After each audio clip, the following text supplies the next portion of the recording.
بسم اللہ الرحمن الرحیم۔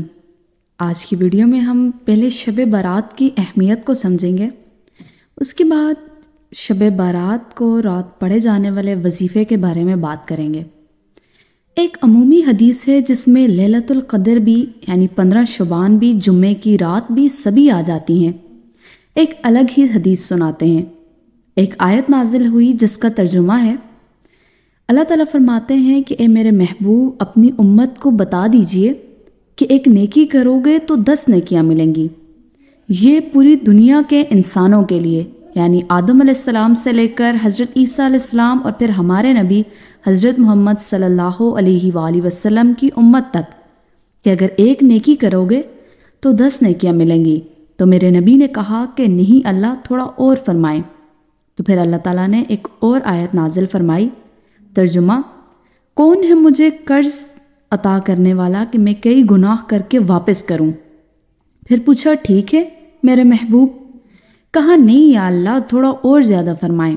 پھر اللہ تعالیٰ نے فرمایا چلو ٹھیک ہے۔ فرمایا کہ چلے میرے محبوب آپ کی امت کی ایک نیکی پر 700 نیکیاں۔ حضور فرمانے لگے واہ، ہے کوئی دنیا کا ایسا کاروبار جس میں ایک چیز پر آپ 700 روپے نفع لے سکو؟ ہے کوئی دنیا میں ایسا کاروبار؟ پوری کائنات میں ایسا کوئی کام نہیں۔ میں قربان جاؤں حضور صلی اللہ علیہ وآلہ وسلم پر۔ فرمانے لگے کہ میرے اللہ تھوڑا اور زیادہ فرمائیں۔ اللہ تعالیٰ نے فرمایا چلیں میرے محبوب، آپ کی امت میں جو لوگ صبر کرنے والے ہیں ان کو کھلا دوں گا، بے حساب دوں گا، یعنی کھلا پیکج، 10 20 100 700 نہیں، کروڑوں کے حساب سے لکھوں گا۔ وہ کھلا پیکج ہے ان کے لیے۔ یہ اللہ تعالیٰ کا معاملہ ہے نبی پاک صلی اللہ علیہ وآلہ وسلم کی امت کے ساتھ۔ یہ 15 شعبان بھی اسی پیکج کے اندر ہے۔ لیلۃ القدر کی رات، 15 شعبان کی رات، عید الفطر کی رات، عید الاضحیٰ کی رات اور جمعہ کی رات، یہ تمام راتیں ایسی ہیں جو اس امت سے پہلے اللہ تعالیٰ نے کسی بھی امت کو عطا نہیں کی۔ ساری راتیں ایک جیسی تھی۔ حضور صلی اللہ علیہ وآلہ وسلم نے فرمایا کہ بنی اسرائیل میں کچھ لوگ ایسے تھے جنہوں نے 80 سال جہاد کیا۔ تو صحابہ فرمانے لگے کہ یا رسول اللہ 80 سال، اتنی تو ہماری عمر بھی نہیں۔ تو اللہ تعالیٰ نے فرمایا کہ چلیں آپ کے لیے پیکج ہے۔ یہ آیت انا انزلناہ فی لیلۃ القدر، لیلۃ القدر من خیر الشہر، یعنی ہم نے آپ کو ایک رات دے دی۔ اگر آج آپ کی امت ایک رات جاگ لے تو 1000 مہینے سے بہتر۔ اب کتنا بہتر؟ ہر ایک کی بندگی کے مطابق بہتر ہے۔ سبحان اللہ۔ اب اسی میں یہ لیلۃ النفس شعبان یعنی 15 شعبان کی رات بھی ہے۔ اس دن حضور صلی اللہ علیہ وآلہ وسلم روزہ رکھتے تھے، اور اس روزے کی فضیلت کے بارے میں فرمایا کہ اس روزے کی فضیلت یہ ہے کہ پچھلی 15 سے لے کر اس 15 تک جتنے درمیان میں ہونے والے گناہ ہیں اللہ تعالیٰ اس روزے کی برکت سے سب معاف کر دیتے ہیں۔ سبحان اللہ، یعنی پورے سال کے گناہ معاف ہو جاتے ہیں۔ اور دوسرا، اس رات میں ایسا ہوتا ہے کہ ویسے تو اللہ تعالیٰ کے پاس سب کچھ لکھا ہوا ہے، لیکن اللہ تعالیٰ پورے سال کا اعلان فرما دیتے ہیں کہ اس سال میں یہ ہوگا۔ فرشتوں کے ذریعے اللہ تعالیٰ یہ اعلان فرما دیتے ہیں کہ اس سال میں یہ ہوگا۔ فرشتے پورا اعلان سنا دیتے ہیں کہ اس سال یہاں امن ہوگا، یہاں جنگ ہوگی، اس علاقے میں بارش ہوگی اور اس علاقے میں نہیں ہوگی۔ کون کون سے لوگ وفات پائیں گے، فرشتے اس نام پر نشان لگا دیتے ہیں۔ نیچے وہ دنیا پر انسان ہیرا پھیری کر رہا ہوتا ہے، دھوکے دے رہا ہوتا ہے، اور اوپر اس کا نام اعلان سنا دیا جاتا ہے کہ اس سال یہ بندہ وفات پائے گا۔ اور فرشتے اس شخص کو دیکھ کر مسکرا رہے ہوتے ہیں کہ ادھر اس کا نام مردوں میں لکھ دیا گیا ہے اور نیچے یہ ہیرا پھیری کر رہا ہے۔ تو آپ صلی اللہ علیہ وآلہ وسلم فرماتے تھے کہ میں روزہ اس لیے رکھتا ہوں کہ اگر میرا نام اوپر مردوں میں لکھ دیا جائے تو میں روزے سے ہوں، یعنی اگر زندوں سے میرا نام کٹ جائے، اگلے لوگوں میں لکھ دیا جائے تو میں روزے کی حالت میں ہوں۔ اب اس رات عبادت کوئی محسوس نہیں ہے، اجتماعی عبادت نہیں ہے، انفرادی عبادت یعنی ہر ایک اپنی اپنی عبادت کرے، اور گھر میں بیٹھ کر آپ صلی اللہ علیہ وآلہ وسلم نے کبھی بھی سنت مسجد میں ادا نہیں کیے۔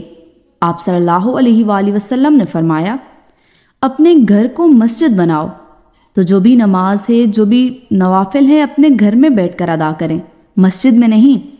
اور پھر اس میں سب سے بہترین عبادت ہے توبہ کرنا اور دعا کرنا، اور تمام امت کے لیے اللہ تعالیٰ گناہوں کو بخش دیتا ہے، شرط یہ ہے کہ توبہ کرنا۔ اللہ تعالیٰ کے ہاں کسی بھی گناہ کی کوئی حیثیت نہیں اگر آپ توبہ کر دیتے ہیں۔ شرک بہت بڑا گناہ ہے، ساری زندگی کا شرک، لیکن آپ نے ایک دفعہ توبہ کر لی، اللہ تعالیٰ سے معافی مانگ لی سچے دل سے، تو اللہ تعالیٰ وہ بھی معاف کر دیتے ہیں۔ زنا کرنے والا، شراب پینے والا، رشتہ داروں سے لڑنے والا، شرک کرنے والا، دونوں مرد یا عورت ہو، اگر توبہ کر لیں تو اللہ تعالیٰ معاف فرما دیتے ہیں۔ اب شب برات کو کیا وظیفہ کرنا چاہیے؟ شب برات کے دن مغرب کے بعد 40 مرتبہ یہ دعا پڑھیں، لا حول ولا قوت الا باللہ العلی العظیم، اور کثرت سے استغفار کریں اور اپنے پچھلے گناہوں پر اللہ تعالیٰ سے معافی مانگیں۔ شب برات کا ایک ایسا عمل آپ کو بتانے جا رہے ہیں جو آپ کی نسلوں کو تباہ و بربادی سے بچائے گا۔ بہت سے لوگ اس بات پر پریشان ہیں کہ ہمارا مستقبل کیا ہوگا، تو اللہ تعالیٰ اس وظیفے کے صدقے آپ کے اور آپ کی نسلوں کے مستقبل کو محفوظ کر دیتے ہیں۔ اب شب برات کی رات سورہ ضحیٰ کی یہ آیت ہے کہ اگر آپ پڑھ لیں تو اللہ تعالیٰ آپ کو بھی محفوظ کریں گے اور آپ کی اولاد کو بھی محفوظ کر لیں گے۔ تو عمل کیا ہے؟ سورہ ضحیٰ کی آیت ہے وَلِلْآخِرَةُ خَيْرٌ لَكَ مِنَ الْأُولَى۔ اس آیت کو جب بندہ 300 بار پڑھے گا اور پھر دعا کرے گا تو اللہ تعالیٰ اس آیت کے ذریعے اس کی اولاد کے مستقبل کو اور اس کے مستقبل کو محفوظ کر دیں گے انشاءاللہ، اور ہر ٹینشن اور پریشانی سے محفوظ کر لیں گے، ذلت سے محفوظ کریں گے اور بلند مرتبہ عطا کریں گے۔ اس آیت کو آپ نے 300 بار پڑھنا ہے، اور جب بھی آپ پڑھیں گے تو اللہ تعالیٰ بعد میں بھی آپ کو اس کا فیض عطا کریں گے۔ تو اس رات آپ نے مغرب کی نماز کے بعد اس کو پڑھنا ہے۔ جو دو آیتیں بتائی گئی ہیں عزت حاصل کرنے کے لیے یا اپنے گناہوں کی معافی کے لیے آپ اس کو پڑھ سکتے ہیں۔ 15 شعبان کے روزے کا رکھنے کا آپ صلی اللہ علیہ وآلہ وسلم نے کہا۔ حضرت علی سے بھی یہ روایت ہے، حضرت علی فرماتے ہیں کہ رات کو عبادت کرو اور صبح روزہ رکھو، اور کہیں پر یہ نہیں کہا گیا کہ اجتماعی عبادت کرو، یعنی بہت سے لوگ اکٹھے ہو جائیں اور کہیں کہ ہم مل کر عبادت کرتے ہیں، تو ایسا کسی بھی جگہ پر واقع نہیں ہے۔ انفرادی عبادت کی جائے اور اپنے گھروں میں بیٹھ کر کی جائے، یعنی سنت اگر جتنے بھی پڑھے جاتے ہیں وہ مسجد میں جا کر نہیں پڑھیں گے، اپنے گھر میں پڑھیں گے۔ حضور صلی اللہ علیہ وآلہ وسلم نے بھی کبھی بھی نوافل مسجد میں جا کر نہیں پڑھے اور کبھی سنت مسجد میں ادا نہیں کیے۔ سنت گھر سے پڑھ کر جاتے تھے اور فرض مسجد میں جا کر ادا کرتے تھے۔ تو اگر ویڈیو اچھی لگی ہو لائک کر دیں، چینل کو سبسکرائب کریں۔ جزاک اللہ خیر، اللہ حافظ۔